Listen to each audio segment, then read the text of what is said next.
Okay, good. You go. Hi, Melanie. Hey, how are you? I'm awesome. Thank you so much for joining me and others watching. My name is Eva Forde, for those of you just joining, and I am here to help social workers really figure out the nuts and bolts of how they can turn their passion into profit. And my guest today, you, Melanie, I think you're the perfect person to start this conversation off with. And, again, I just want to thank you so much for agreeing to this interview. Just as a little introduction for those that don't know you, Melanie Yost, you're an author, you're a speaker, and you're a business mentor for what I like is you say motivated business owners who are ready to break through to the next level. And I love that, especially the fact that you're a social worker. And so, we speak the same language, but I love that, you're a business mentor and coach. So again, thank you so much for being here. Thank you for having me. So I was really interested to talk to you because you have done what I think more social workers need to do, or could look into, which is you've found a way to link social work with business to actually create income. So could you tell us a little bit about what led you into social work, number one, and then what encouraged you or made you think about going actually into business for yourself as a coach? Or I mean, I know you do your business, you do other business as well, but what led you to marry those two things? Well, what happened was, from the time that I was, I don't know, little, I wanted to make a difference in the world. I didn't know how that I was going to do that. So when I was in 8th grade, I was going to be president of the United States, and thank goodness I rethought that. But I knew I wanted to make a difference. So I majored in Spanish in undergraduate school. Okay. And I was going to be a college professor, and I decided I did not want to do that. So I spoke with a career coach, and she said, if you could do anything, what would you do? And I said, I really want to be a counselor. And so I looked at my options, so I picked my MSW because it had the most options. So that's how I got into social work, and I just loved it. I absolutely loved the variety, the people. I specialized in family and children, and did a lot of family therapy. So I love the variety, the people, the institutions. I just loved all of it. And then I got burned out on my business model because I was in private practice. I worked for an agency for a while, and then I went into a group practice, and I went into my own solo practice. And what prompted that is I learned in the group practice, I learned a lot about how to run a business, and I learned a lot more about how not to run a business because I was on the board there, privy to a lot of the business decisions. So when they were making decisions that just were not in the best interest of the practice or the clients, I left and went on my own. And I had fabulous people help me. So that's how I decided I wanted to start my own business and work for myself. Okay. And how long ago was that for you? Oh my goodness. That was, I think, 11 years ago. And how long would you say it took you to go from thinking about wanting to have your own business to actually having your own business and getting your first client? Well, I don't know if you took clients from where you were, or if there was like day one with a new client. I don't know. But how I had some clients come with me. Okay. And I had a good number come with me, but I wasn't full by any stretch. But my caseload built within 3 months. So I didn't start out my therapy practice on my own with no clients. I started out my coaching practice on my own with no clients. Right. And I actually would love to talk about that aspect of it, because I think what I want to do for our viewers is to show them, this process. Not that, I mean, there's so much that goes into the process of creating your own practice, and like, the coaching practice, getting clients, and I think you've just done it so right. You have the website, you have the sign up form, you have the free giveaway and download, and you have your calls to action, you're giving value. So I've just been studying this for a long time, and I see a lot of people doing it, but they're not social workers. So I think I know the amount of learning that maybe you had to do to kind of get into that online space and get into that coaching space. And it's not anything that's taught in social work. So could you take us through, a little bit of, how did you get into that online space, and how long did that take you? Well, it took me a long time. I got into it because I hired a coach. When I decided I wanted to move into to coaching because of the business model, I like the business model of coaching better. It gave me more freedom and flexibility to be able to be home and parent the way I wanted to parent, and so I hired a coach and she taught me. So I took a crash course in marketing because I built my private practice just through referrals and word of mouth. So this whole marketing thing was beyond me. So getting a website, getting a newsletter, and the first time, when I first started out, I got my newsletter template because I knew I had to have a newsletter, and then I spent, I swear to you, like 10 hours looking at HTML code and trying to fit it into my shopping cart, and it wouldn't align, and trying to put my, oh, it was horrible. Only 10 hours? 10 hours. So then I found this wonderful person in my life called a virtual assistant. Ah, yes. And she did in 15 minutes, no lie, 15 minutes, what I could not do in 10 hours. Yeah. So then I did my website, but it took a while to get my messaging to figure out, and I'm still figuring out. I'm shifting markets, and so still figuring out is always a work in progress. And on my new site, figuring out really where I want to go and all of that stuff. So it's a continual learning process. But I hired a coach who really knew how to do those things. And I love that. I love that, as a social worker and a professional, and as someone who was counseling other people, you still saw the value in asking for help. Yes, absolutely.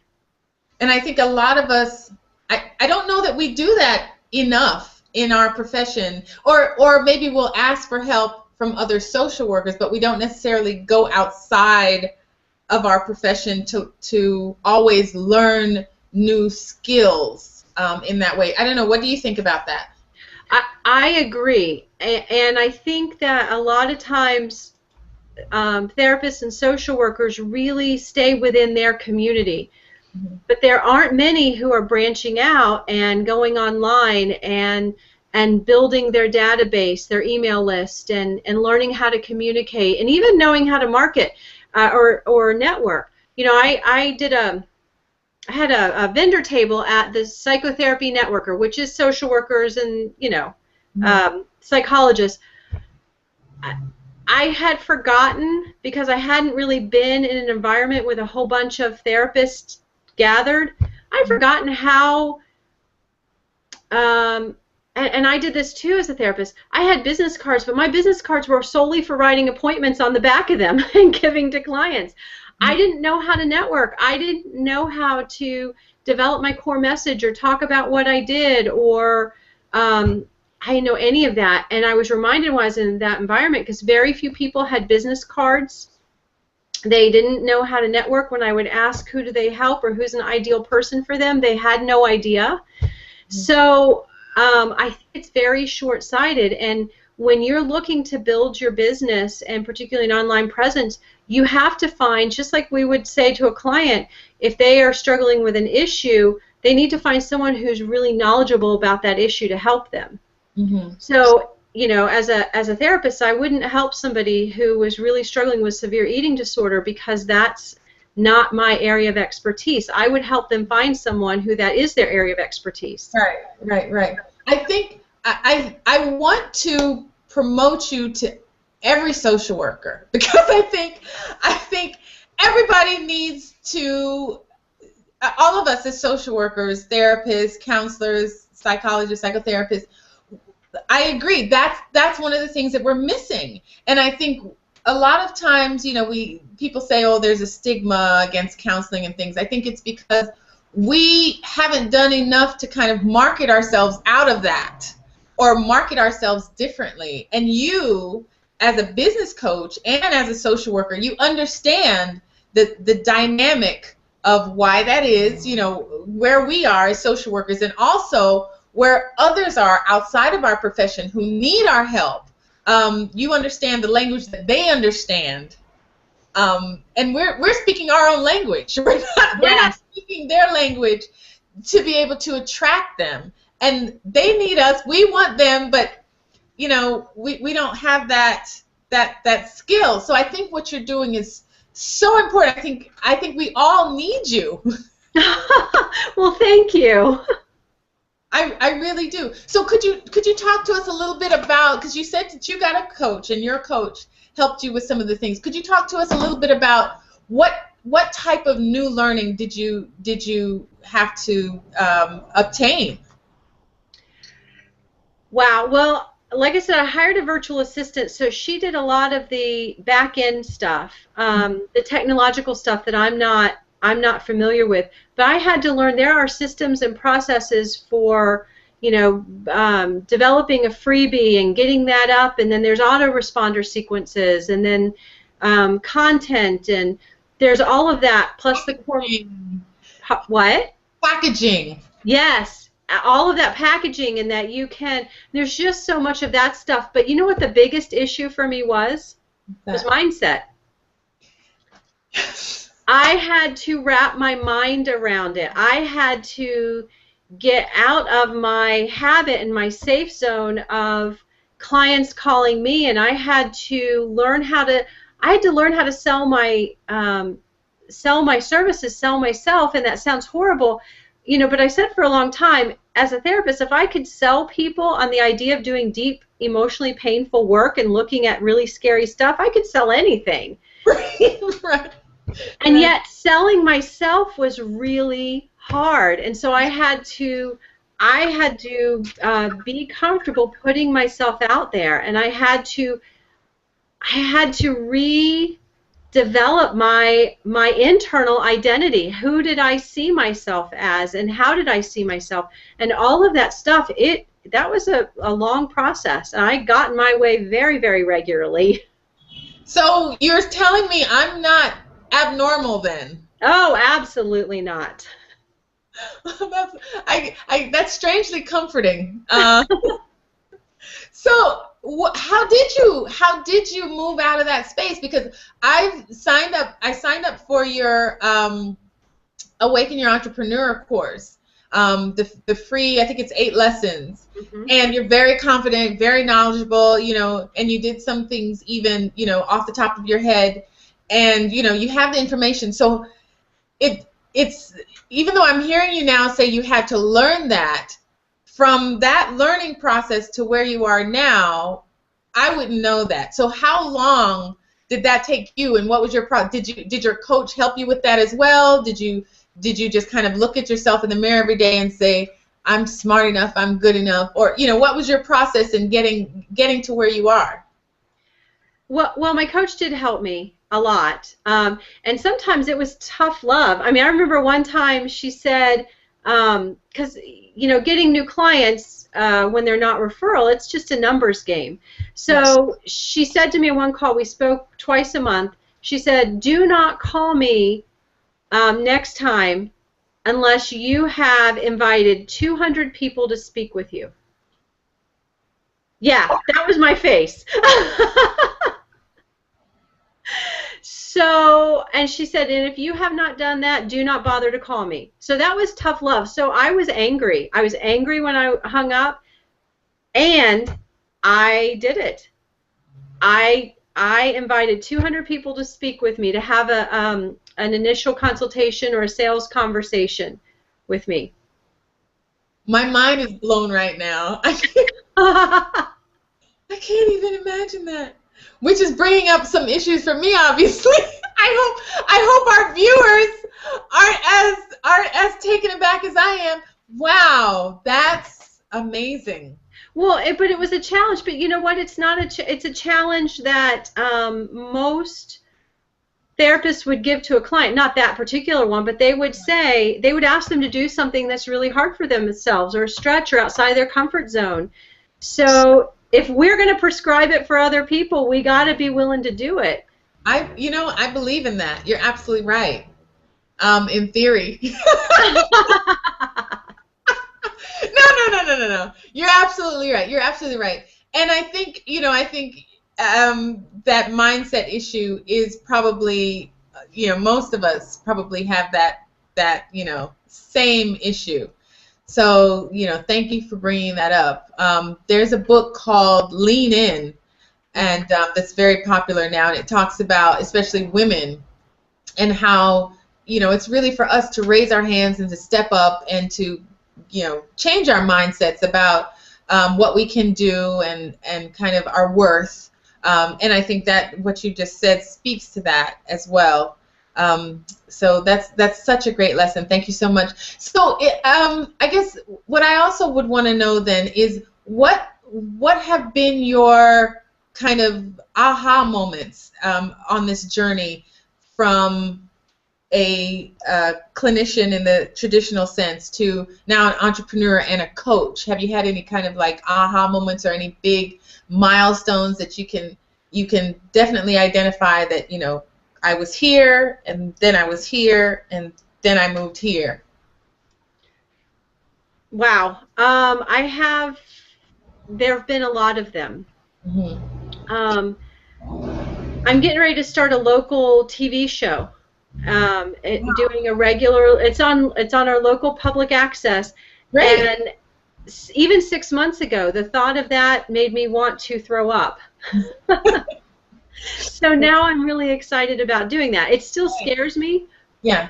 And I'm ready. Yes.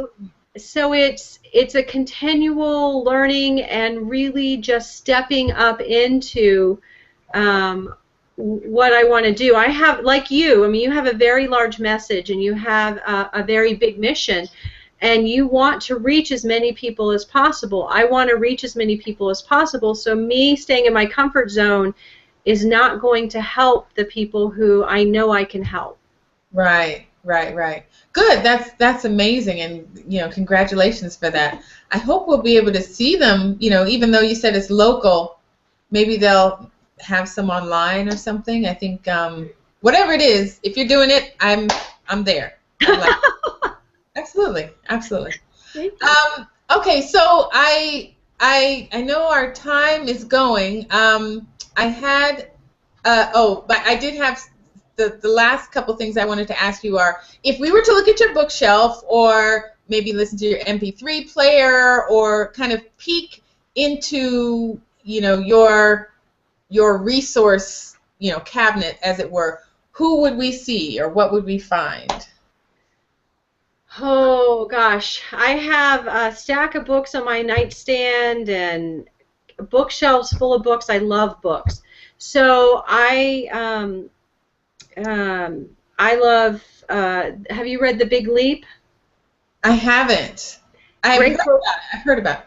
Yeah, Gay Hendricks, Think and Grow Rich by Napoleon Hill. Absolutely.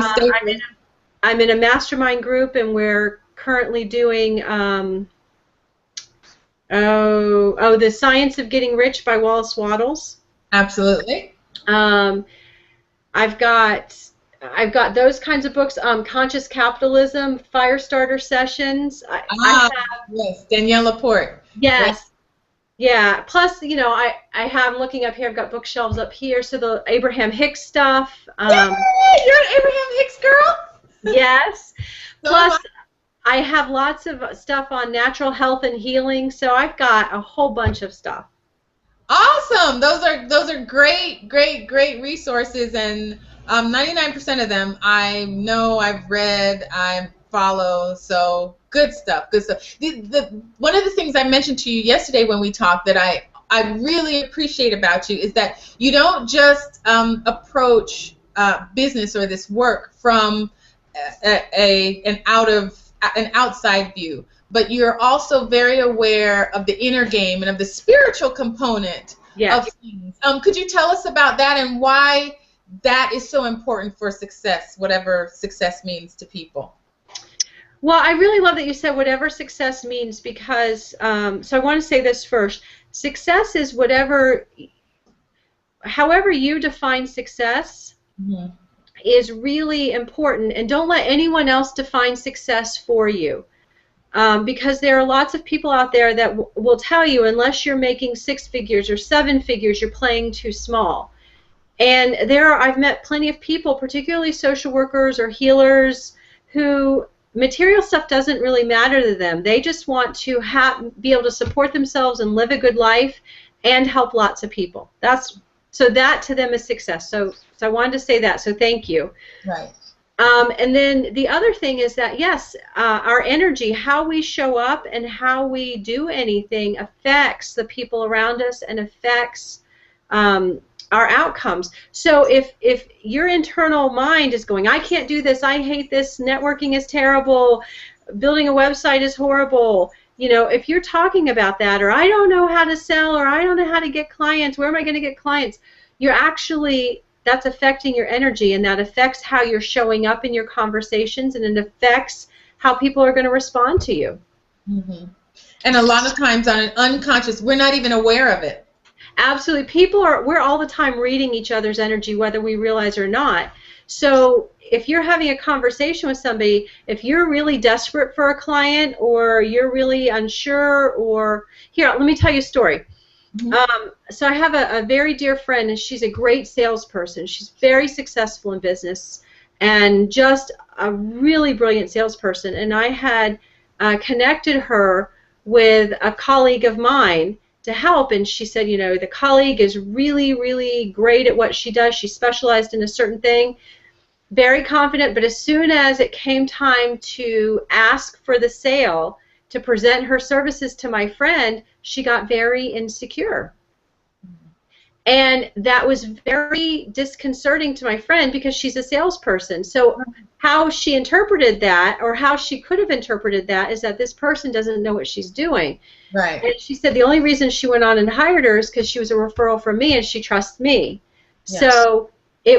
So this person's insecurity in selling her services showed up, and my friend felt it clearly, wasn't sure what it was, but felt it, and almost made her really consider whether she wanted to work with her. Right, right. And that you're saying that all of us have that, we read energy all the time, whether we're aware of it or not, but it's like a vibe. Exactly.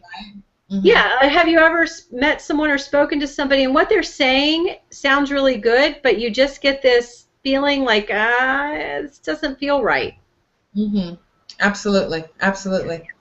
So do you think for the social worker that it's a good move to move into this entrepreneurial space, or would you say it depends on your energy, or it depends on your mindset, or what would you say to someone who's let's say watching this interview and who says, hey, I think I might want to follow in Melanie's footsteps, or I maybe think I want to start thinking about how I can move away from maybe my agency and start using my own skills and abilities. What would you say to that person? I would say you absolutely have to have that passion or that desire to do it. Mm-hmm. Because owning your own business, being an entrepreneur, is the best self-development course on the planet. All of your insecurities, all of your fears, everything is right up in your face to deal with. And if you're not dealing with it, it's going to sabotage you. Mm-hmm. And I've worked with quite a few people who went through my Grow Your Full Practice program who at the end of it decided it wasn't for them. It's one of those things that sounded really good, mm-hmm. But the work that's involved in it wasn't stuff they wanted to do. So they have to be really committed and be willing to do what needs to be done to build your business. Mm-hmm. Mm-hmm. Yeah, I agree with you. I've been on my own now for a while, and you're right. Very character building, to say the least. Yes. Very character building. So would you consider yourself a rich social worker? And this is it's kind of a, you can kind of interpret that however you'd like to. But what I really want to do is I want to help social workers kind of debunk this belief that, or it's a lot of times it's subconscious that there's no money in social work, or we don't make money, or we're here to help the poor, so we have to kind of be poor ourselves. And you and I even had a brief conversation about it yesterday. So what are your thoughts about this idea of social workers not making any money? Well, I think a lot of social workers do have the unconscious vow of poverty. That and that is institutionalized. I mean, those are messages that are shared in graduate school and undergraduate school, and by society.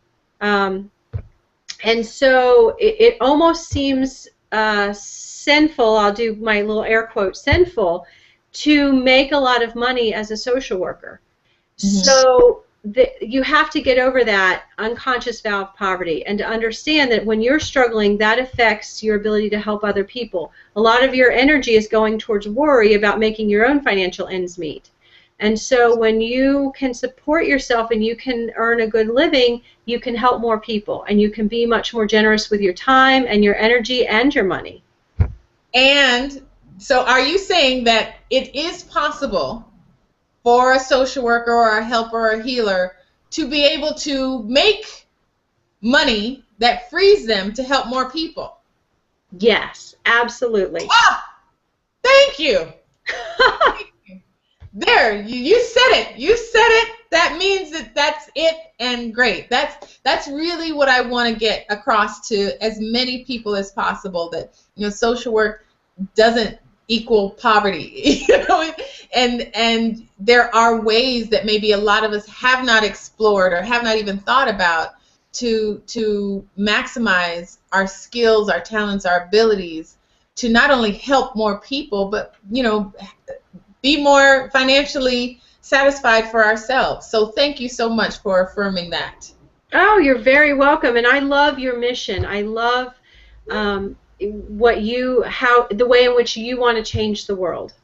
Oh, thank you. So it's really just by highlighting people like you. I just want to put you on a pedestal and say, see, it can be done, people. Let's just follow Melanie and we'll all be fine. But thank you so much, Melanie. Is there anything else you think that our viewers maybe need to know if they want to start their own practice, or maybe you want to talk about who you coach and who you mentor? Maybe people are interested in linking with you. Well, thank you. Yes. If people want to start their own practice, it's really important that they figure out what it is they need to do. So if they already have clients, then it's not going to be as big of a deal. But if they don't have any clients and they want to start, they need to figure out the marketing and the networking and that whole piece to get clients in the door and to get money coming in pretty quickly. So I work with health professionals and healers and helping professionals who really want to make more money and make a difference in the world. So that's really my target, and I help them figure out how to hone in on their marketing message and figure out who their ideal clients are and where they hang out. And I've got programs to help them go through the steps of getting online and getting more visibility that way. Mm-hmm. And I would say, I would just say explicitly that if anybody's thinking about it, get a coach. Just like you did, get a coach, because to try to figure it out on your own, it sounds maybe easy, step 1, step 2, step 3, but it really is not as straightforward and easy, because to figure it all out, you're not just figuring out words to put on a paper. You're really going through your own internal process and getting clear for yourself. And it's not always as easy as it looks. Just like we wouldn't tell a client or someone who's in need of counseling or therapy, to just go figure it out on their own. We offer them our support and help. I'm just telling everybody, definitely, if you're looking for a great coach, sign up for Melanie's program, and hopefully this interview will also encourage others to check you out. So thank you so much for being our guest today. My guest today, I really, really appreciate it. Love this interview so much. Really appreciate the work that you do, and just you have all my gratitude. So thank you again so much. Oh, it's my pleasure. Thank you for having me. You're welcome. And with that, we will end our discussion today with Melanie Yost. Thank you for watching, everybody. Take care and be good to yourselves. Bye. Bye.